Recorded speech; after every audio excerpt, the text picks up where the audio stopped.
ஆயின்னு வரலாம். ஓகேவாம்மா? ஐ ஆய். ஐ ஆய் கூட சிம்பிள் எப்படி வரும் அப்படின்னா, இந்த சைடு நம்ம பார்த்து போடுறது. நம்ம ஏற்கனவே என்ன படிச்சிருக்கோம்?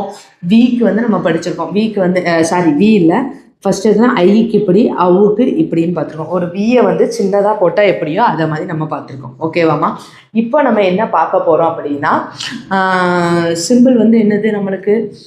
அதே மாதிரி இந்த சைடு போடுற மாதிரி சிம்பிள் வந்து பிளேஸ் வந்து என்னது? இதோட ஃபர்ஸ்ட் லெட்டர் தான் அதோட பிளேஸாக இருக்கும். ஓகேவா? அப்போ அதெல்லாம் நம்ம எந்த பிளேஸில் போட்டோம்? First place. அப்போ இதுவும் என்னது தான்? First place. ஓகேவாம்மா? ஃபர்ஸ்ட் பிளேஸ்னாலே நம்ம எப்படி எழுதுவோம் உங்களுக்கு தெரியும். எப்படி? அபோவ் த லைனை தொடாமல் எழுதுறது. இதெல்லாம் வந்து நான் சொல்கிறது உங்களுக்கு தெரியலை அப்படின்னா நீங்கள் வந்து என்ன செஞ்சுக்கலாம், பின்னாடி உள்ளதை என்ன பார்த்துக்கலாம், ரெஃபர் பண்ணி என்ன செஞ்சுக்கலாம், பார்த்துக்கலாம் முன்னாடி உள்ள வீடியோவை. இதுக்கு எக்ஸாம்பிள் நான் கொடுக்குறேன், நீங்கள் பாருங்கள். இப்போ ஃபர்ஸ்ட் எடுத்தோடனே பாருங்கள், காய். ஓகேவாம்மா? காய். இதான் கோடுன்னு வச்சுக்கோங்க. கா, நல்லா கவனிங்க. கால என்ன இருக்கு? இக்கு பிளஸ் ஆ. நீங்கள் பிரித்து பார்த்தீங்கன்னா தெரியும். ஃபர்ஸ்ட் எடுத்தோடனே பிரித்து பாருங்கள், போக போக உங்களுக்கு சவுண்டு கேட்க